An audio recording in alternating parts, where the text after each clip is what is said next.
Welcome, friends, to the second day of our program for the Bandara of Great Master Hazur Maharaj Baba Sawan Singh Ji, my master, who initiated me way back in 1936. And I look back, I can't imagine, most of you are younger than the time I have been initiated. Initiation is a good thing, but it is good if you follow the instructions given that initiation, if you make use of initiation. If you just take initiation and lock it up in your cupboard, it doesn't work. It's like a prescription of a doctor. A doctor prescribes and you keep the prescription in your cupboard, it won't work. You have to go get it filled up and then it will work. The same thing is true about initiations. So you realize the implications of initiation as time goes on. You don't sometimes know on the very first day what's happened. Sometimes you can. There's a feeling that something has happened. But what has actually happened inside you, you discover slowly as you make progress on the spiritual path. The spiritual path is not only a path of meditation, it's a path which alters your life so that your attention, which has been used only for going outside in the local experience of a physical world, turns inward to your true home, from where we all came and where we would like to go and have everlasting peace and bliss and joy and happiness, which we don't find here in the experiences here. We would appreciate that experience much more because we have had this experience. Appreciation is a very important thing. There was a friend of mine, and he said he had gone to the master and said a simple thing to him. Master, we are all expecting so much from you, but nobody has ever asked, what are you expecting from us? He said one word, appreciation. What does God expect from us? Appreciation for what He's given us. When we say thank you, we appreciate it. That's a spiritual truth of appreciation. We do not even appreciate what we have unless we have seen something less. Then we get back to our own thing. We say, exactly, now we know what we have.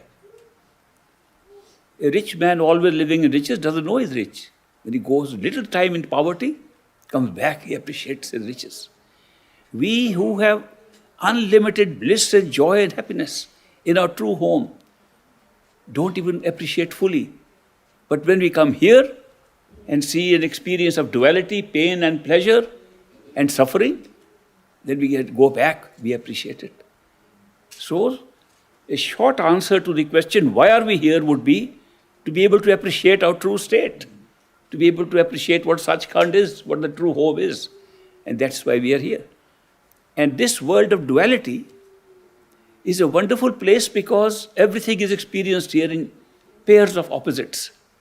And we belong to a home where there is no duality and no pairs of opposites.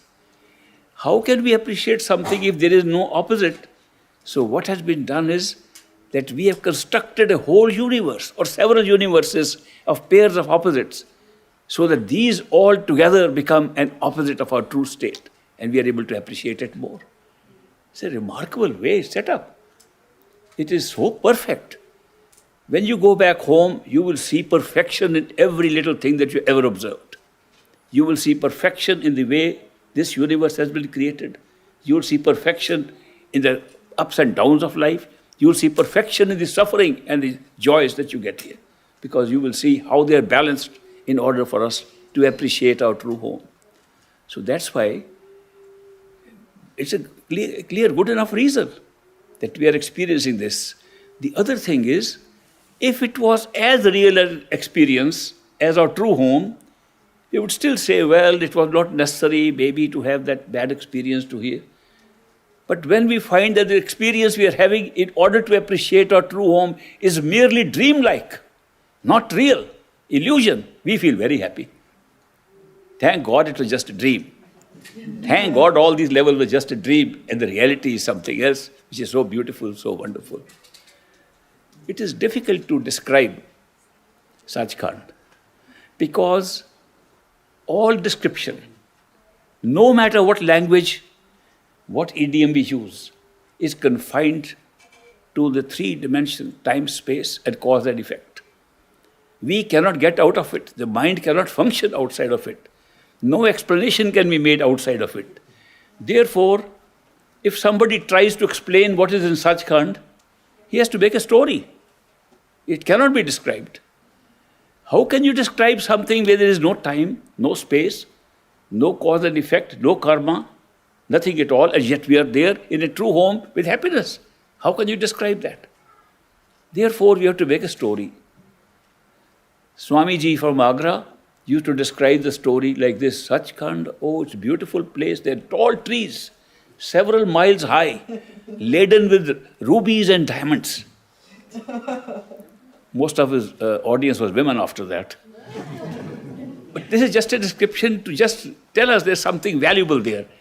There's no other way to describe it. All description ends at the causal level. All description ends at the level of the mind. All meditation that we do ends at the mind. No meditation can ever take us beyond the mind. I make it clear, lest people think meditation is the key to everything. It's not. Meditation is the key to take you to the top of the mind. It can take you to the causal plane, no more. Because meditation is a practice. Meditation is a mechanical thing. Meditation requires us to do things. When we have to do things and practice things, it cannot go beyond the mind. Then what pulls us beyond the mind? There is something that pulls us beyond the mind, otherwise we would never go home. What pulls us beyond the mind belongs to something that is beyond the mind. It's love, intuition, the appreciation of beauty. These things do not belong to the mind. They do not come from the mind. They are not functions of the mind. Yet our soul, which is made up of total consciousness, has these abilities right now without any need for having a mind or a body. They function beyond the mind. So the true path, the true spiritual path, is the path of love and devotion. The rest is only a preparation for it. My master, great master, used to say, my path begins from Par Brahm, beyond the mind, and ends in Sachkhand. Par Brahm is where we realize who we are. We are a soul and not the coverings upon the soul. And Sachkhand is where we find we are total and one, and soul was also a cover.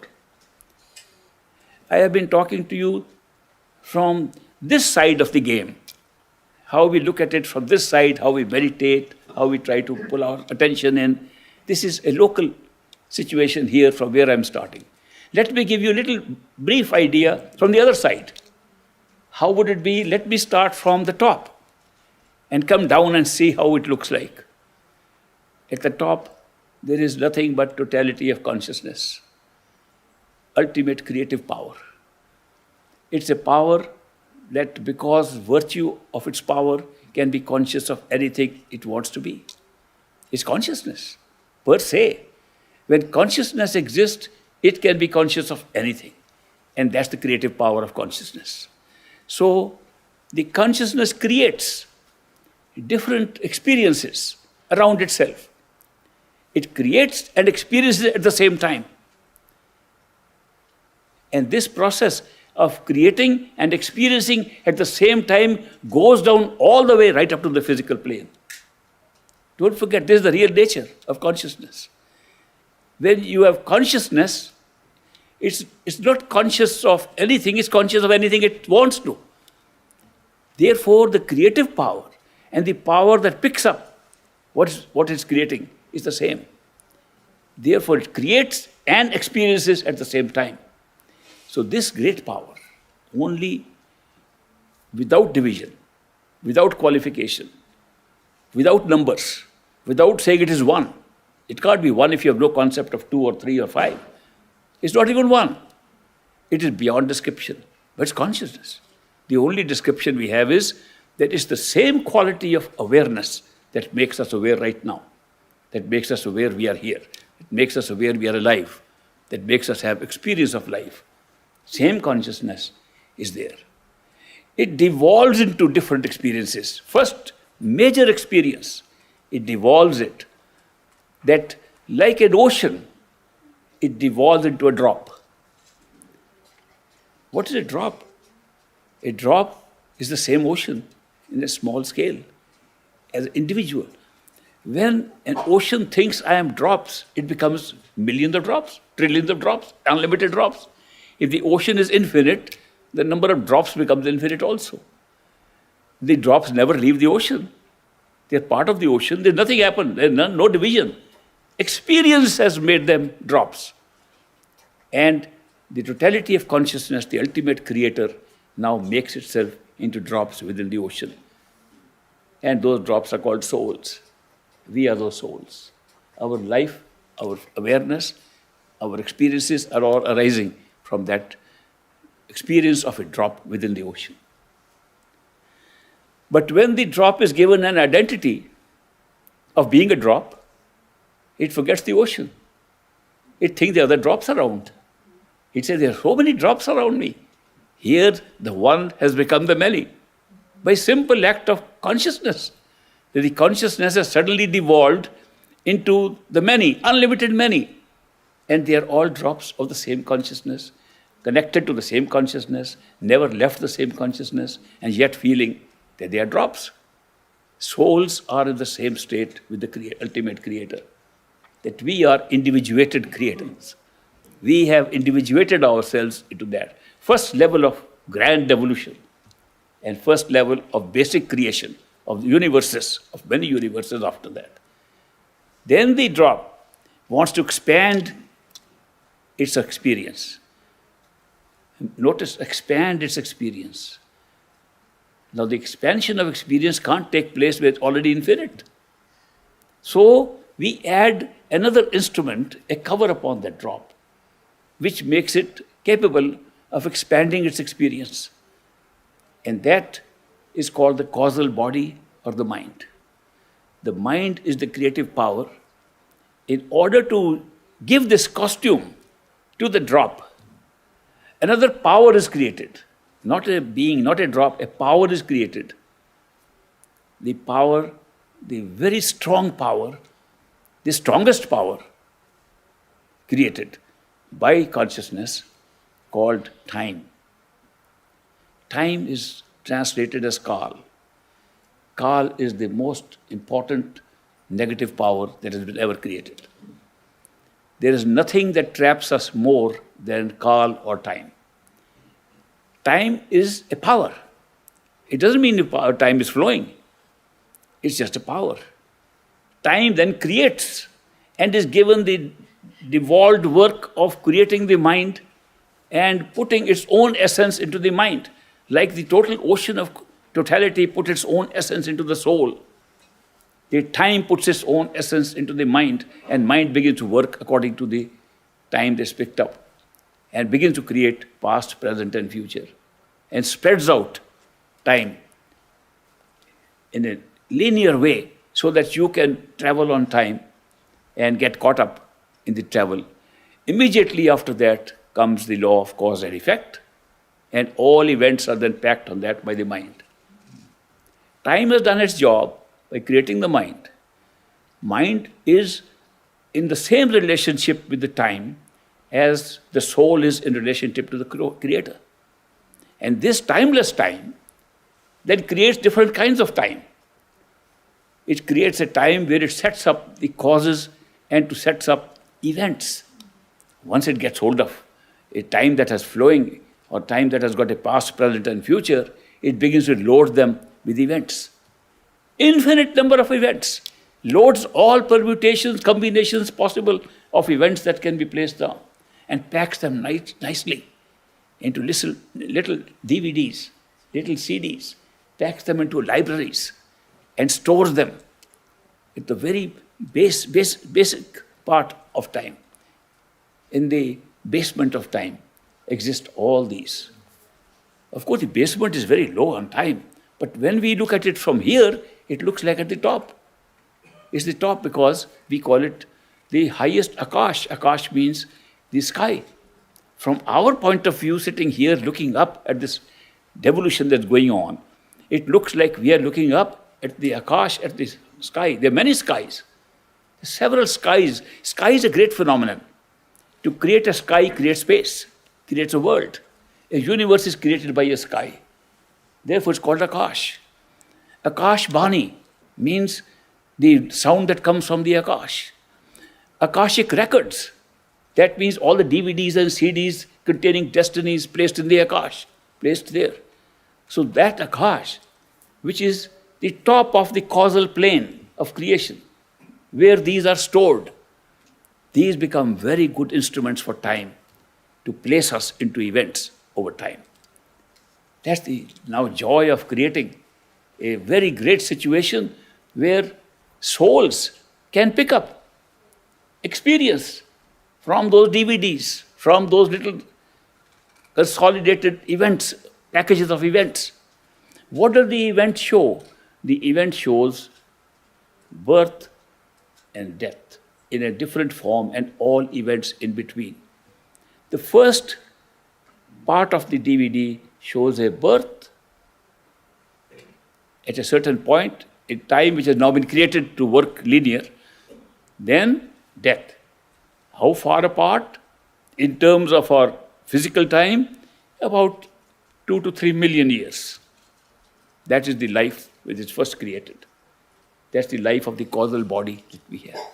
That's the life of our self covered with the mind. The soul which had no birth and no death, which was completely immortal and eternal, is now covered by a costume called the mind, which has a life. So it can be born, it will die after millions of years. And so now we make billions of years, we have millions of years, and the souls are put into that packet so that they can have events. Now, events start happening according to the DVD. Those events happen, and those events say we want more devolution. And we have expanded experience in different ways. There the experience is all at once. We can see, touch, taste, smell all in one grasp. There is no sense perception. It's an experience of grasp, totality of grasp. It's a copy of the experience of devolution from totality to the soul. It's a copy again. Time is making a copy of it and says you can experience everything at once. And then you spread it over time. Then we need little more devolution for greater variety of experiences. So put another cover upon ourselves, which we call the astral self, the astral body. It's not a body. It is the embedding of sense perceptions onto the same causal body. You embed them with sense perceptions, that sense perceptions covers it like an astral body. And now the experience gets divided. The experience is now seeing is separate, hearing is separate, touching is separate, everything becomes separate. And we have a variety of experiences. So we change the nature of experience of consciousness by adding on this. Then it's a great experience. We have several experiences during one lifetime of the causal body. And we keep on changing depending upon what the original DVD said. You will have 500 or 1,000 of these kind of lives before you go back to your own self, before you remove this costume. Each life is several million years old in the causal body. Now within one life, you are going to bring a number of astral lives. Average age, 1,000 to 3,000 of physical years. We wear that body for that much time. And therefore, a whole body of sensory perceptions. Nothing to tie us down. Pure sensory perceptions. Sensory perceptions as we know them working at 100% efficiency. That's our astral body. We fly, we live, we have all the work, and then we want to put it down into another form of experience. So we are born for short periods. In one astral life, we have several short periods in which we are born as human beings, as physical beings. And as physical beings, though we confine ourselves, we have the experience of matter and physicality as we are having now. We love it. We love this whole process. We are enjoying every level of devolution of consciousness right up to this point. Then time starts playing its little negative role. And the negative role the time plays through the mind and through the senses operating in time and our physical bodies acting in time, we begin to follow the law of cause and effect and begin to see everything that's happening must have a cause. And if there is a cause, it must have an effect. Law of karma is born. It's already stored in the causal plane. When we picked up the DVD, this whole program was already there. And that's why it's just being playing out. All these levels are just being playing out the original DVD, the original Akashic record that we had there. We are playing it out. But when we play it out here, then the mind, through sense perceptions, begins to enjoy life. And we forget that we came here for a temporary experience. Why do we forget? Because our initial desire was that we should have real experiences. Now, there is no real experience. How do we make an experience real when it's not real? Nothing is real. It's a play of consciousness. If consciousness can create anything, how do you make it real? First part is to cut off its origin, not to know how it came about. It's independent, standalone. Reality requires a standalone. If you find out it's happening because of that, it's no longer real. Then you know the real is the cause, which is causing this experience. We cut off experiences of one level from another of this grand evolution into 5 levels, which I just described. So when we cut off ourselves from that, this looks real. We cut off from each other also. So we cannot know one from the other, except at one time we can have only one reality. We can have only one delusion or illusion and one reality at one time, and they're both the same for us because there's no way to find out what is what. In this state, we've done a great job to create reality. We did not create illusions. The experience was not to create illusions, but to create realities. We created several levels of realities, and they were all several levels of illusion. But we made them perfect as realities, and we experiencing them now as realities. Now, since we took it as real, the experience itself, being our only reality, drew us to its attractive parts. And we desired more and more of those attractive parts. The more we desired, the more we got attached to them. And these two functions of the mind, desire and attachment, tied us down here forever. And the very principle of karma, the very principle that everything must follow cause and effect in a linear time, made it a permanent experience for us. We can't get out of it. We can go around it. We can go again and again in circles around it. But the cause and effect says, you do good or bad. Where did good and bad come from? Good and bad came as a category of the mind in order to preserve the law of karma, in order to have cause and effect. A cause and effect means that you can choose this and it will have this implication. If you choose something else, it will have another. Now, I said choose. How can we choose if the whole program has already been made? If the whole thing has been set up in a DVD, we are playing out, how can you choose? So we cut off our knowledge of the DVD and are given a very beautiful gift, the most wonderful gift any human being could have got, the experience of free will, the experience of choosing, the experience that there are options, alternatives available, and you have to decide which option to follow. A genuine experience, totally unknown to us that there is a DVD which records that experience in advance. Totally unknowing that when we say should I or should I not, the word should I and should I not are in the DVD. That when we make a choice, the choice is already the DVD. We're totally cut off from that. So free will becomes real. Like everything else becomes real. It's not that free will alone becomes real, the whole world becomes real. And free will becomes a part of it and becomes one of the most essential parts for a recovery of our true home. So free will is a very double-edged sword. Free will makes us do things which tie us up here forever through the law of karma, and free will is the one that makes us seek and get out of it also. It's a great experience. No matter if it's real or unreal. No matter we can say the DVD already has it. Some people tell me, if it is already recorded, why should I do this? I said, do you know the words, why should I do it, is already recorded. Everything is recorded in such perfection that even your thoughts, even your choice-making ability, even your decision how to choose, pre-recorded. But till you know that, till you see that, you feel it's all here, you're making your decisions. Beautiful.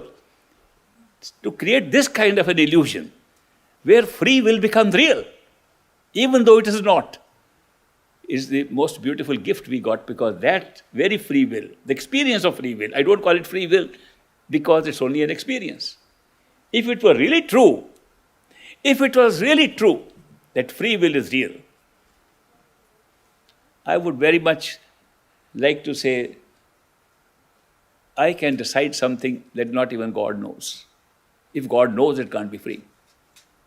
There was a friend of mine at Harvard University when I was studying there, and we used to discuss this subject, especially subject of free will came up again and again.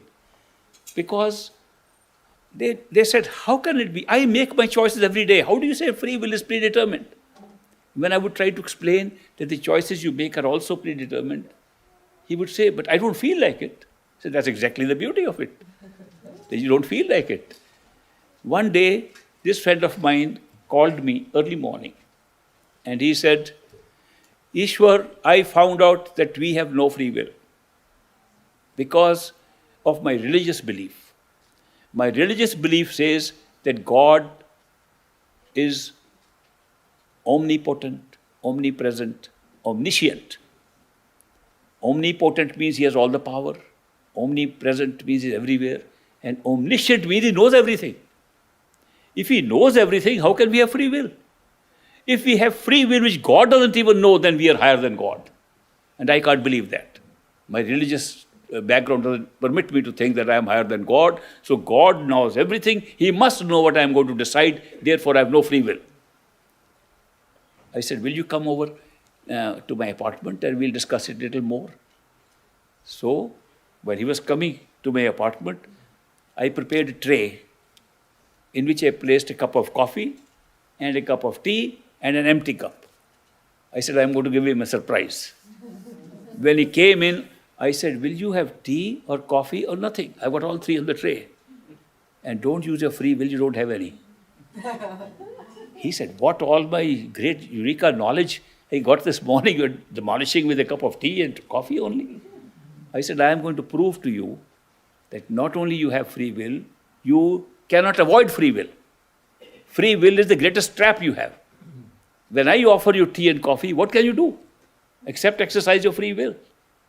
You say tea or coffee or nothing, you are using your free will to decide. You can't escape from it. You think you have no free will, I am going to prove that you have always free will. And he said, this is terrible for me. I thought I'd got great knowledge, and now you're demolishing with a cup of tea and coffee only. I said the experience of choosing is so vital to us that every day we make choices hundreds of times, and they are all free will choices which we make. The fact that we experience them as free will is a fact of life.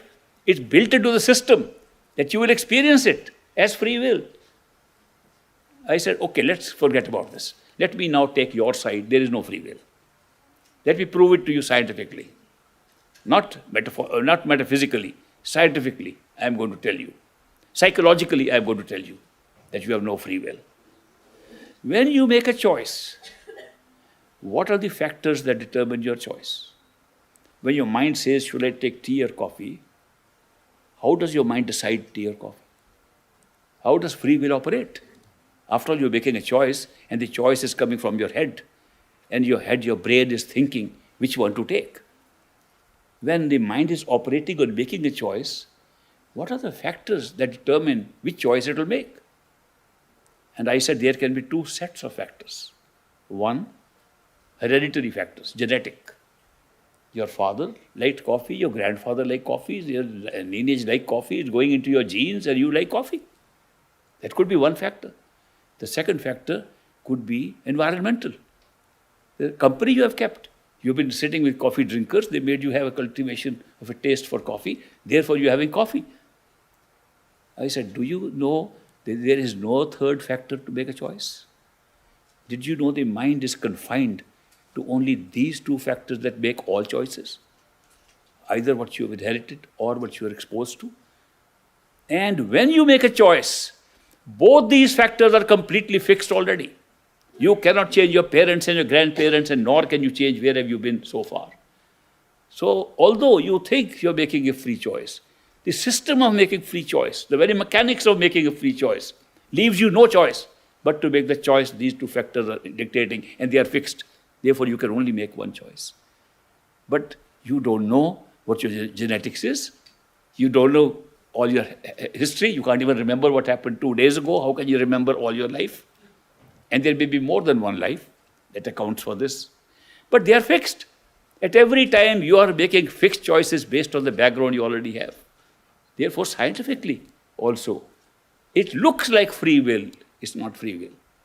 Of course, if you have gone spiritual experiences and gone to the causal plane, you can see all things are predetermined and written up in a complete detail, exactly how it will happen. Because the story has been written somewhere else. We are acting, we are the puppets. But just because the soul, the unit of consciousness, still linked with the ocean of consciousness, still linked with the totality, is sitting in us. Therefore, the experience is real and becomes real for us.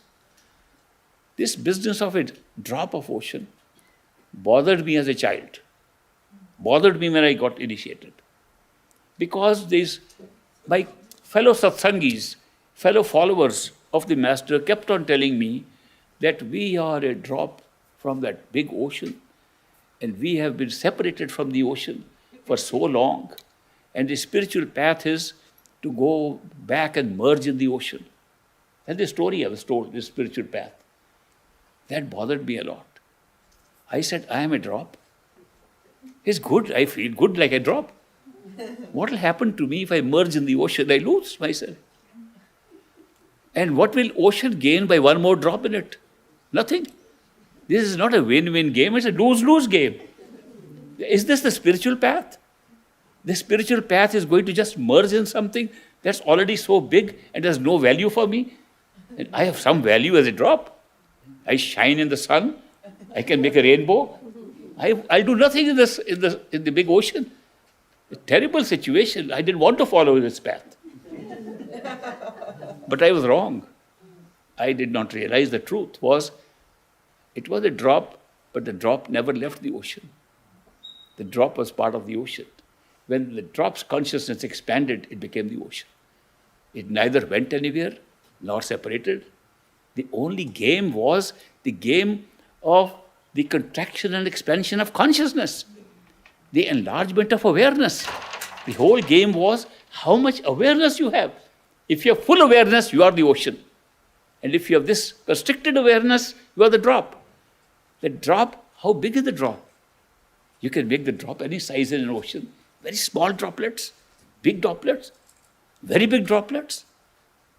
And the ocean? How big is the drop? The drop size is determined by your own awareness. The more awareness you have, the bigger the drop ultimately becomes the ocean. We have never left Sachkhand. We have never left our true home. We have lost the awareness of our true home. And all the spiritual path is to regain that awareness of your true home. All these levels of creation, I have been presenting to you as if there's level 1 here, there's a sky, there's an up and down. I'm placing them, that's the best way the mind understands. There are no levels like that at all. In truth, there are no levels. In truth, the whole thing is at one place. In truth, the whole thing is here and now. Sachkhand included. Everything is here and now. It's just a question of awareness. The mind does not understand that all levels can be at one place. So we, just to explain to the mind, to make it an understandable thing in this physical universe, are putting them like a hierarchy of 5. Mind likes numbers, I must tell you. Mind likes classification. Mind likes to put things in different stacks. In fact, I was in college. I'll tell you a personal story about numbers. I was in college and there was a election for the union president of the college, students' union president. So I stood for the election. And there were a lot of other candidates telling that they got the high marks in the college. They were this, one was a short guy. He says Gandhi was short, Napoleon was short. So, they were all giving their qualifications. Fortunately, I was the last speaker. And I said to them, you don't elect a president on this basis. You elect on the number of points he has to do for you. I have 10 points. Then I began to think what the 10 points are. I was elected. The mind is like that. I give a classification: physical, astral, causal, spiritual, total. Good, it makes sense. Very good path. It's not like that at all. It's all built into the same place. These are covers, invisible covers. The physical body is the only really physical cover that we can see. The inner cover, which is right here in the body, the astral body, overlaps this body. When we look with these eyes, the astral eyes are behind these eyes. And we are looking because the astral eyes are open. We wouldn't be able to look from these eyes if the astral eyes were not open inside. The mind that thinks here in the body is the same mind that's creating everything. And it's right sitting in the head behind these eyes. The soul, the drop of consciousness, which is operating the whole system and empowering them, because there's no power. There's no power in the shell of a body, flesh and bones. This has no value if there's no life in it. There's no power in the astral body if there's no life in it. There's no power in the mind if there's no life in it. What is giving it life? The drop of consciousness, which is the only empowering thing that we have. It empowers and makes the mind alive and makes it think. It empowers the sensory system, the astral body, and makes them alive. It empowers this physical body and makes it alive. The same consciousness is the reality of all power and life. Without that, there will be no life, and there will be no power, no activity, and no experience. They are all shut down. So they are all within each other. It's not outside. It's not in a stack. They are all operating together at the same time, at all times. It does not mind that now my astral body is somewhere else and I am sitting here. If the astral body gets somewhere else, you will be dead. And now my mind has gone somewhere else. Mind can't go anywhere except inside. Attention can go outside, but not the mind. Now my soul is having soul travel. Where does it travel? There is no place to travel. Where the soul exists, there is no place, not time to travel. So how can we talk like this? We are talking, making stories. And these stories are the only way to help us in the physical body to take the chance of going on the spiritual path. We say, meditate, meditate. Why do we emphasize meditation? Because the mind likes activity, do something. If I were to reveal a secret like this, it's a secret that no effort ever gets you anything. People will say, what is it? Every day he says do meditation, and now he says no effort does anything. How can these both be true? The big contradiction. The contradiction only arises because the mind, functioning as a unit empowered by the soul, has taken over control of our life. The mind has a face. It's called the ego, the I-ness. I can do this. I have done this. This ego, which is the front part of the mind, and we face it, others face it too. This ego, which is the front part of the mind, that always wants to do something. If it doesn't do, it gets bored. There's some strange phenomenon that the I cannot be at peace just by itself. Therefore, when the I is constantly active and you want to do something away from the mind, you must make the mind busy with something. You can make it busy with enjoying this world, going around looking for things there, or you can make it busy in meditation. Both are the same purpose, to keep the mind busy. You will notice when we do a little practice of meditation that the mind can never be stilled. People say, still your mind. I have never seen anybody still their mind. Mind can be stilled only when we ignore the mind and step aside, is stilled. We don't experience it. If I don't want to face the glare of light, I can shut my eyes. Light is still there. I am not facing it. I am avoiding the glare. To avoid the mind is what is needed in spiritual progress, not that we have to still it. You can't stop thinking. Somebody says you can stop thinking, and they're stilling the mind. If you could stop thinking, you would be dead. Because then the mind would be inactive. The thinking is the heartbeat of the mind. This body's heart stops, we die, and unless a machine is put on us, and there's no machine to put in place of the thinking. So their mind thinks. If the mind stops thinking, it dies. Along with it, the astral and the physical bodies die. So mind can never stop thinking. It's its very basis of living. Therefore, thinking is a continuous process, day and night, 24/7, throughout our life. Heart pumps energy through the blood all our life. It doesn't say, once in a while I use my heart. It doesn't happen like that. Same thing with the mind. It's not that I think sometimes. No, you're thinking all the time, day and night. While sleeping, you're thinking. While awake, you're thinking. So the thinking is a function of the mind. You can't stop. Again, I remember another friend of mine, also the university days, who said he has learnt through a yogic practice, from a yogi, the art of how to stop the mind from thinking. I was very fascinated by the news, so I called him again, like the other guy. I said, this is interesting that you learned how to stop thinking. I believe nobody can stop thinking. So will you come and demonstrate to me? He came again to my apartment. He said, I have to take on a particular asana, particular posture of the body, and then I will meditate, and then I'll be ready to stop thinking. I said, how long can you stop thinking? He said, about half an hour, 45 minutes at a time.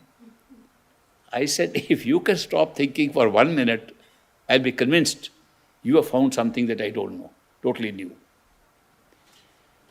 I said, let's try the experiment here. You do your meditation and all that and be ready. When he was ready, I said, I will keep my eye on my watch. I'll clap once, and then you stop thinking. After 60 seconds, I will clap again, you start thinking again. Then we will analyze what happens to consciousness, what happens to awareness, what happens to ourself when the mind is not thinking.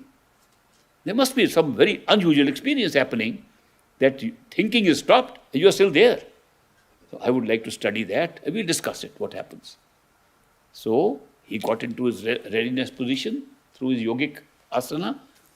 And then, when he was ready, I clapped and looked at my watch and kept on looking for 60 seconds. Clapped again. I said, did you stop thinking for these 60 seconds? He said, yes. He said, may I ask you a few questions now? When I made the first clap, how did you know that you can now stop thinking? How did you know? I said, don't make up an answer, recall. Recall what happened in those 60 seconds. We are examining those 60 seconds. After I clapped, how did you know it is time to stop thinking? He remembered. Oh yes, after I heard the clap, I did say, now it is time to stop thinking. I said, that looked like a thought to me. He said, but that's just a few seconds. All right, let's cut the 3 seconds out. Now the experiment is only for 57 seconds. How did you know, after saying this in your head, that when I clap again, you can start thinking again? Recall what happened. He said, oh, I remember. I said, and when he claps again, I can start thinking again. I said, after that, when this happened, then how did you know I will clap again? When you stop thinking. And he remembered again and again. At the end of a 10-minute review of what happened, he said, oh my God, I thought more in the 60 seconds than ever before. So this idea that we can stop thinking is just not possible. It's not made like that. It's not constructed that way. Therefore, in meditation, when we say stillness of the mind, or we say do not be influenced by the mind, it's only an art of ignoring the mind functioning independently, and we put our attention somewhere else. So we can shift the attention from the thought into something else. And that is why all the different devices like Simran and repetition and mantra and all that is used. But the real secret of meditation is not really these things. It's not really what your body is like, not what asana you adopt, what posture you adopt. Those are very minor matters. They are all for the mind. All to train the mind to start going home. Because the mind with its fear and doubt doesn't want to do those things. It is just to provide a rational basis, a logical basis for the mind. It loves rationality and logic. It loves nothing more than logical thing. I make sense. Yes, this makes sense. When the mind says this, it is willing to do things. So this doesn't make sense to me, it won't go ahead. So we are presenting a spiritual path in a form that the mind will accept to start off. After that, of course, you begin to discover yourself. Oh, this is not the real path. The real path is of love and devotion, which is being pulled by the soul. It's a pull. Meditation has two parts. It's got like a car. I find the American cars have some front wheel drive and rear wheel drive. Where a car has a rear wheel drive, the engine pushes the car from the rear wheels. Where the car is a front wheel drive, it pulls the car from front. Although the same car, but the wheels are divided to do these things. Meditation is like that car. You can either push yourself or you can be pulled. The starting point of meditation is push. Effort, try your best, do what you can, meditate regularly, more meditation, more effort, more work, and you're pushing your attention inside. Then comes a stage when the pull comes from inside, and you don't push, and you are being pulled in. Now, what can pull us inside? With our mind, in this physical body, we know that we can push. We are used to pushing things in life. All our life has been pushing things. So we know how to push our attention, but how do we get pulled inside? The pull comes from the very source where we are trying to head. The pull does not come from any external thing. The pull comes from destination. The pull comes from our true home. The pull comes all the way down, right up to this level of the physical body, right through these 5 levels. The pull is coming from there. What form will a pull take like this? Something is pulling us so strongly. Do we have any simple, crude example of that pull? The only crude example I can think is the love that we experience with people. When you love somebody, you're pulled. Love is pulling. You can't wait to go and see. What is pulling you? Love. It's the same love that pulls from inside. But who is calling us? Who is loving us? There must be somebody loving us so strongly that can pull us through all these levels of devolution that I talked about, who can pull us through the astral, causal, spiritual stage to totality. It must be arising from totality, that pull. Yes, the pull is of consciousness itself to its source. But how do we know it's consciousness? The whole experience around us is consciousness. How can we differentiate? Now, to help us be pulled, the consciousness has set up a rope down right to the bottom, going through all the stages without break. If we catch hold of that rope, we can climb that rope and be pulled. Not that we have to climb the rope. The rope is there for us to hold on to, and we are pulled up. This pull, how do we recognize the rope? What kind of rope is this? That rope has been called by different names. It's been called the word. It's been called Shabad. It's been called Nad. It's been called Kalma. It's been called by so many, Holy Ghost. That rope that connects all levels at all times is that rope that we hold on and it pulls. How does it manifest? It manifests in a way in which we can appreciate it and catch it. It manifests in the physical world, in the physical head, in the physical body as a sound. It's a sound that does not come from outside. A sound that does not come from anywhere that sounds are made. It's a sound of consciousness itself. And it appears like a sound. And so, because it appears like a sound, and our attention, spiritual attention, is capable of listening. Mind is speaking. Mind can't listen. Mind speaks.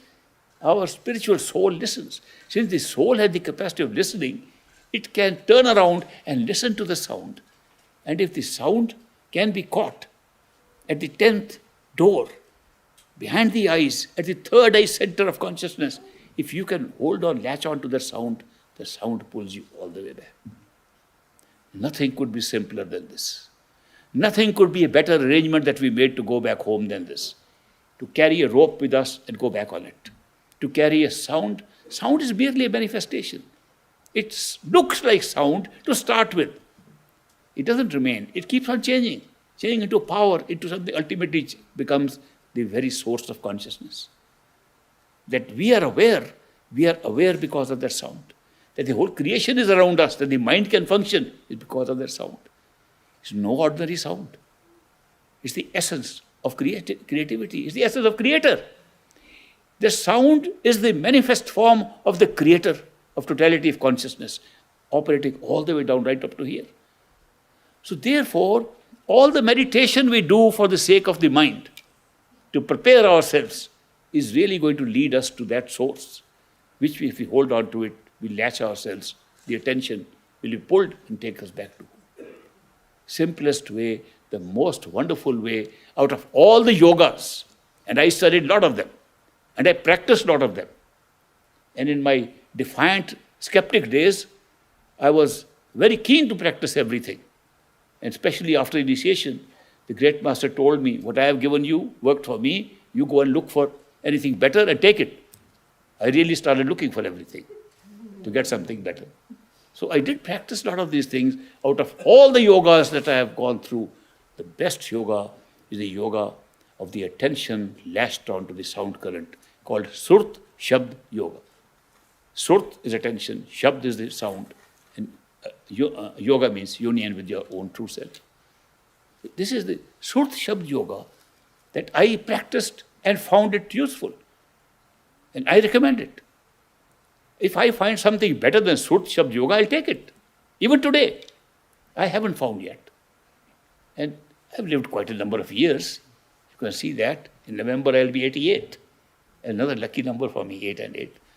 But all I could find was that this is the best and highest yoga I could discover. The Surt Shabd Yoga. The yoga of finding and attaching yourself to the sound within. A sound that is not made by your heart, sound not made by your ears, sound not coming from the right ear or the left ear, which are all for practices, sound not buzzing like anything else outside, but the most melodious sound. The melody of the sound is such, even at the lowest level, where it rings like a bell. It's a bell sound, looks like a bell sound, except it doesn't have the jarring effect of the strike of a bell. When you strike a bell, then the echo goes on. It doesn't have that strike. It has all the rest of it. That bell sound, when it pulls you off your feet. It pulls you faster than anything else. In fact, it can pull you so fast you feel you're dying. And then you don't want to go so fast. Great Master used to recommend, go stage by stage, gradually. Because our experience is that this is the real world, there's a real body living a real world. You're suddenly pulled. You feel, oh, I'm dying, I'm losing something. Especially when you haven't had the companionship of the radiant form of a master which comes at the 10th door. So at that level, take it easy every day. Do a little bit more. And be pulled a little more. Hear the sound a little better. Hear it more. The same sound, which sounds like a bell, big bell. Not tin, tin, tin, tin, not that kind of bell. Oh, that kind of big bell. The echo of that bell keeps on increasing. What they call the peal of a bell. The peal of a bell keeps on increasing. And ultimately, the peal alone remains and not the vibration of the bell. And that's when you have reached the astral stage of consciousness. That's when you will find And they try to liken these sounds with musical instruments. And it's very difficult to do that because shortly after that, it doesn't look like any musical instrument. It's just a power. It's a power that's pulling. And it has a resonance. It continues to have a resonance up to the causal stage till we can feel resonance. But it's not exactly like the sounds we hear from outside. They're a little jarring compared to that. Some people say, oh, I hear the sound, very uncomfortable sound in my ear. That's called tinnitus or tinnitus.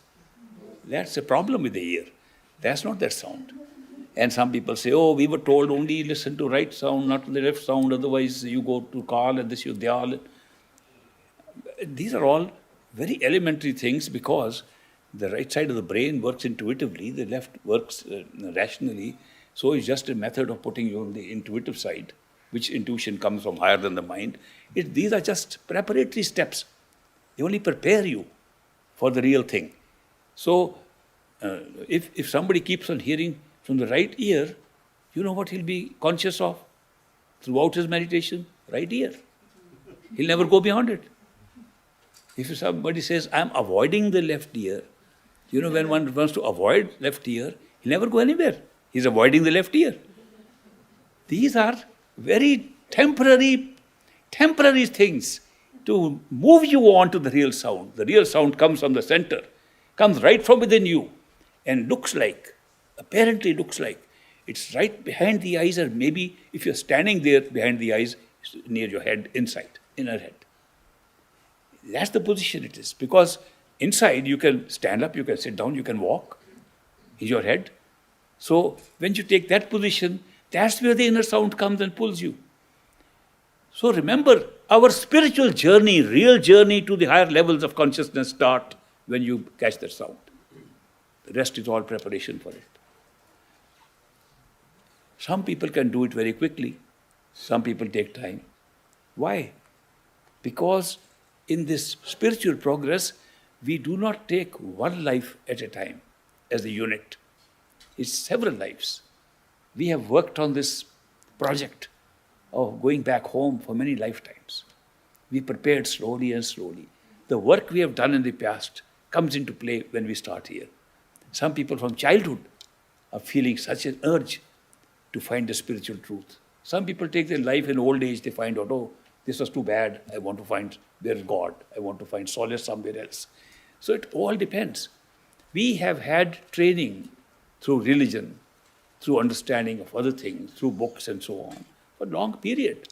And then when the time is right, and that's the time when we really begin to move upwards. The right time is when we are ready. When are we ready? We are ready when we say, this is not our place. If we are still attracted to this place, we say, no, I want to live a little longer. Consciousness says, go ahead. Give you a long rope. Every time you wish for something, you get a long rope to go ahead with it. It's only when you say, this is not for me, I want something more, I want something in, you are ready. When you are ready, a spiritual, perfect living master comes into your life. And when he finds you are ready, even after his teaching, he initiates you. Initiation, as I mentioned yesterday, is the most important event in all human lives put together. When you are initiated, your account with this karma is over. Not that it will be over one day. It's over. The accountability to the angel of death, the accountability to the very system that determines what your next life will be, is over. The accountability is now in the hands of your perfect living master. The master determines if you will have another life or not. The master determines what that life will consist of. The master makes sure the next life will be better for you for meditation and spiritual progress. Therefore, it's a very big change in our spiritual self. The change that takes place by initiation. Master takes 100% guaranteed responsibility to take you back home to Sachkhand in as short a period as possible, depending upon how you resist going home. Some people, even after initiation, they say, no, master, little more. So, okay, spend a little more time. And this is not only happening at the physical plane. Some people start saying, Master, I have to, finish my duty there. Master, I have to take care of that building, that house I was building. And I have to do that before I die and before I go away. You give me a chance. Go build 2 buildings. Doesn't matter. Go do all this. He gives you a long rope, but then he pulls the rope. He pulls the rope because guaranteed. They say that once initiated by a perfect living master, you cannot have more than 4 lives. 4 human lives. And each life will be better, more conducive to the spiritual growth than the previous one. It does not mean we all will have to 4 lives. In fact, some people, some satsangis in Chicago area, they came to me and asked this question.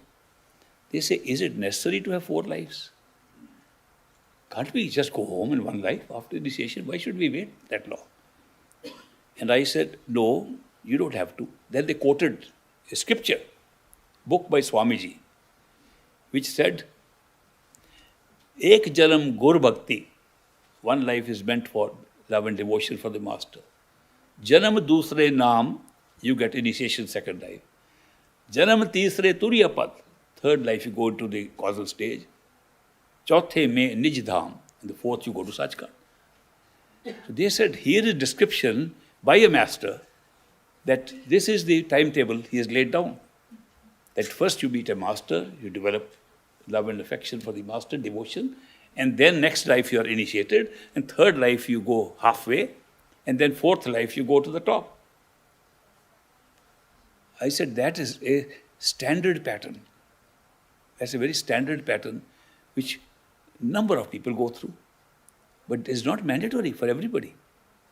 So I recalled an experience my father had.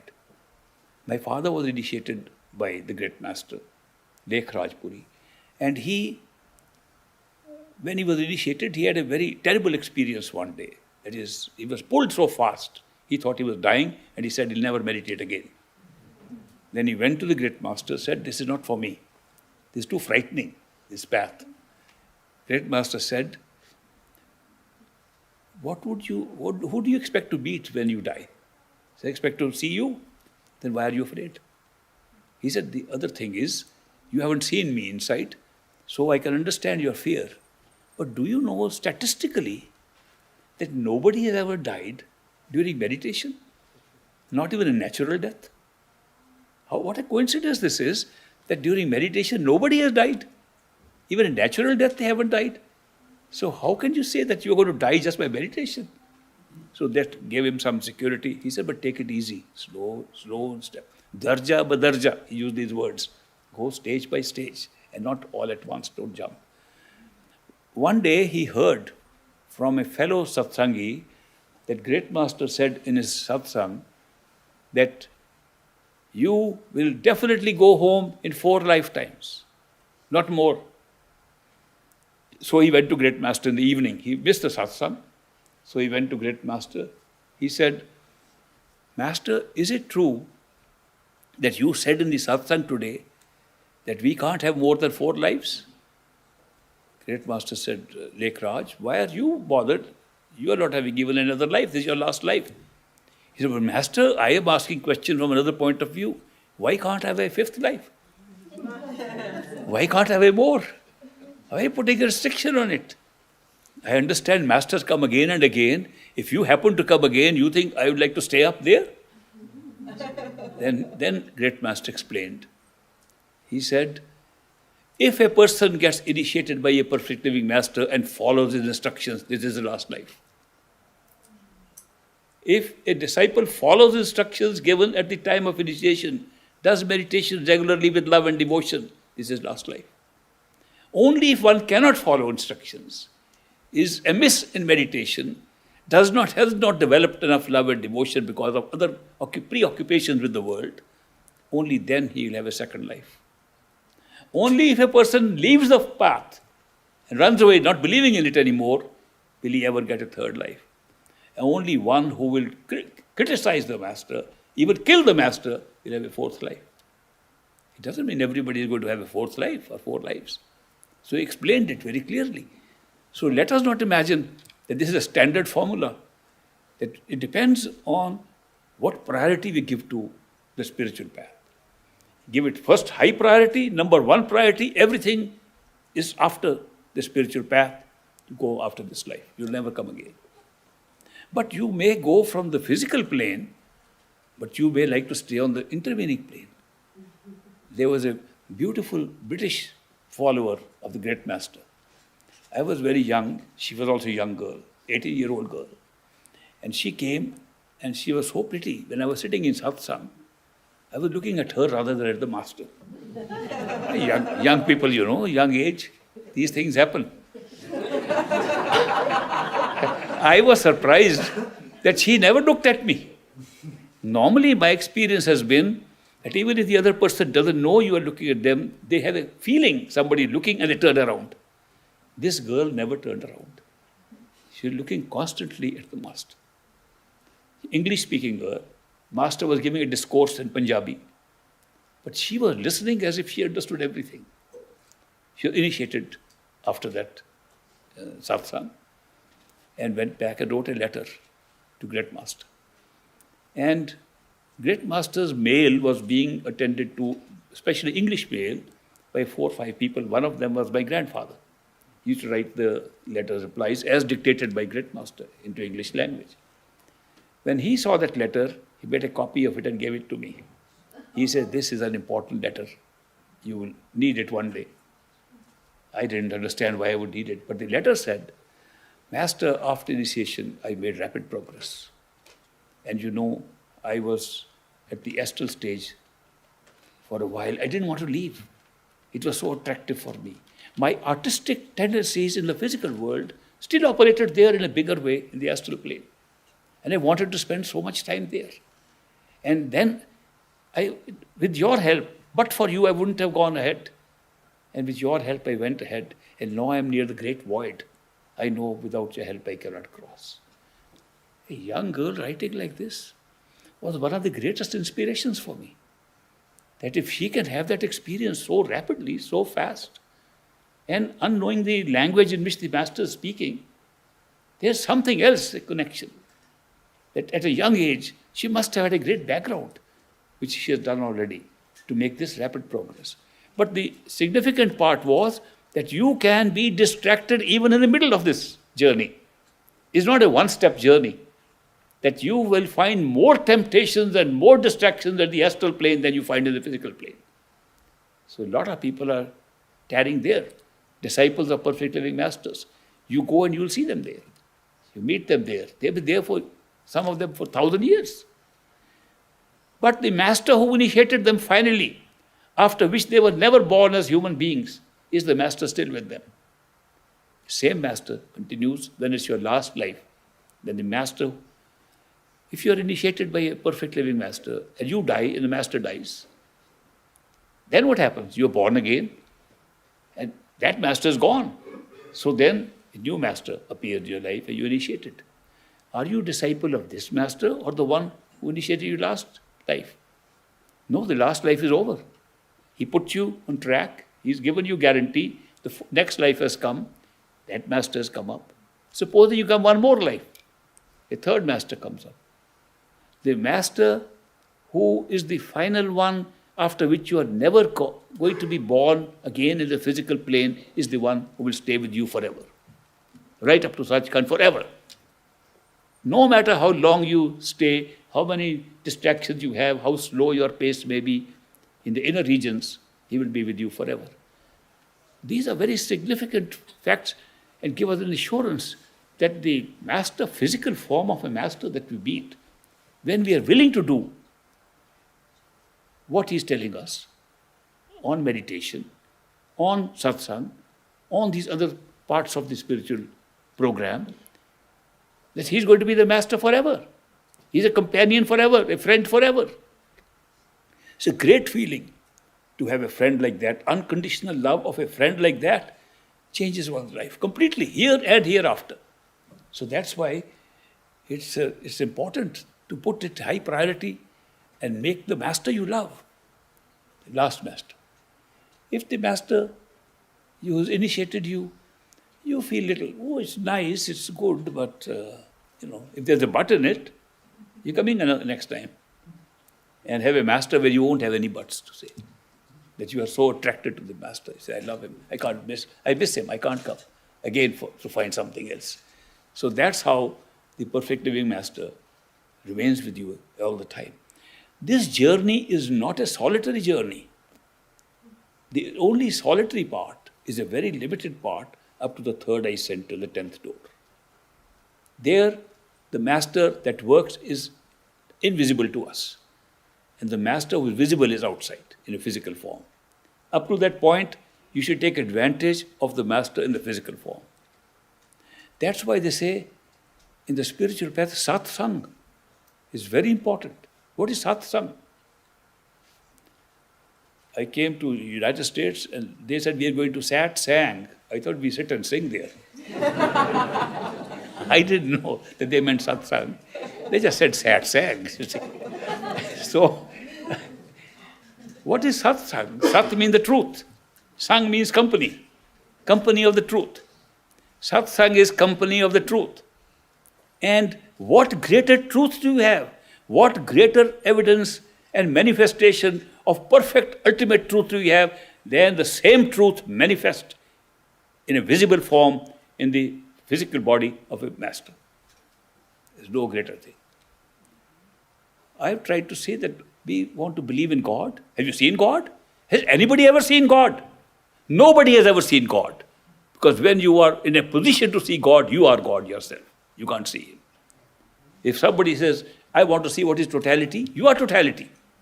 You are not even qualified to see God if you are not God yourself. Therefore, the only way to see God is in a manifest form.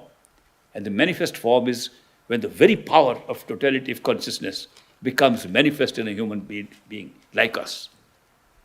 It's the consciousness of that being that makes it the same as the consciousness of God. So therefore, the company of the truth.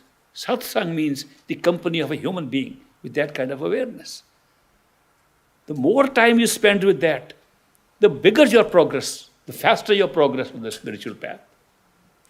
An old mystic, poetic mystic Kabir in India says,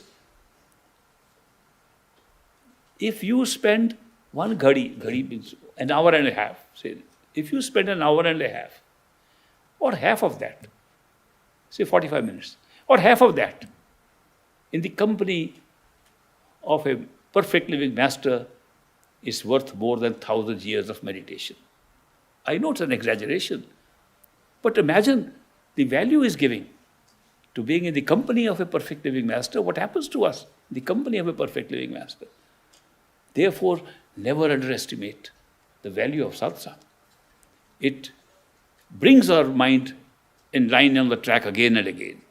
We are away from satsang, the mind travels outside, goes to other things again.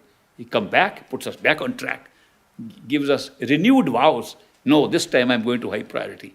Then you go away, you lose that priority. Other things become important. The more frequent you can have satsang, the better. Great Master had many disciples from other countries, including United States and England and Africa, South Africa. So somebody asked him, Master, how important it is to meet the physical form of the Master? And how much useful it is? Great Master said, it's best if you can see him every day. But if you cannot see him every day, once a week would be okay. He said, Master, what about people living far away? They can't come to you. Well, all right, once a month should be all right. Okay, for those people. He said, what about people living overseas, far off? They can't afford to come. Okay, once a year is okay. So what about those who can't come once a year? Then they have to wait. Wait for next life. So he made it clear the importance of satsang, importance of meeting the Master, being in his company, spending time. And it churns our mind around. It brings us back on track. If we miss that, there's so many worldly distractions that occupy us. We forget about it. Okay, I missed meditation today, I'll do it tomorrow, maybe a little more tomorrow. Maybe I'm very busy with my work, with my job. When I retire, I'll do meditation more. And sometimes you never get the time in the whole life what you've been postponing. And we procrastinate so much on meditation more than anything else. Oh, we can do it later. Today was no time.